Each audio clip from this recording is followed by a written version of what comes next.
বিমান দুর্ঘটনা। আহমেদাবাদের সর্দার বল্লভভাই প্যাটেল বিমানবন্দর থেকে যাত্রা শুরুর 5 মিনিট পরেই ভেঙে পড়ে লন্ডনগামী বিমানটি। বিমানটিতে ছিলেন 242 জন, 230 জন যাত্রী এবং 12 জন বিমান কর্মী। ওরা কিছুক্ষণ পরেই বিমানের লেজের অংশটি নিচের দিকে নামতে নামতে হঠাৎ মাটিতে ভেঙে পড়ে।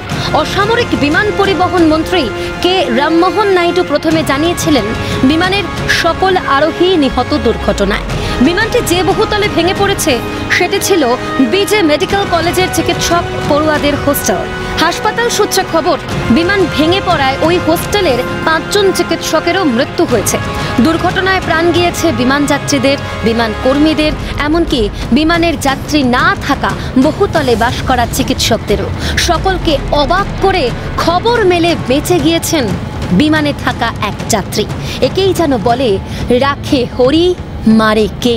ভাগ্যের জোরে তিনি এখনো জীবিত, এমনকি নিজেই হেঁটে উঠেছেন অ্যাম্বুলেন্সে।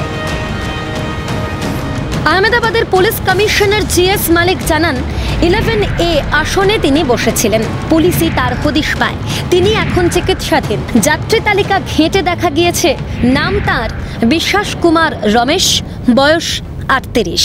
বিমানের জরুরি দরজা দিয়ে ঝাঁপ মেরেছিলেন তিনি। রমেশের বুকে, চোখে এবং পায়ে আঘাত লেগেছে। রমেশ ব্রিটেনেরই বাসিন্দা। কয়েকদিনের জন্য ভারতে এসেছিলেন পরিবারের কাছে। দাদা অজয় কুমার রমেশের সঙ্গে ফিরে যাচ্ছিলেন ব্রিটেনে। বিশ্বাস কুমার বেঁচে গেলেও হারিয়েছেন দাদা অজয় কুমারকে। এয়ার ইন্ডিয়া এখন টাটা গোষ্ঠীর অধীনে। টাটা গোষ্ঠীর তরফ থেকে জানানো হয়েছে, মৃতদের পরিবারকে ক্ষতিপূরণ বাবদ 1 কোটি টাকা দেওয়া হবে।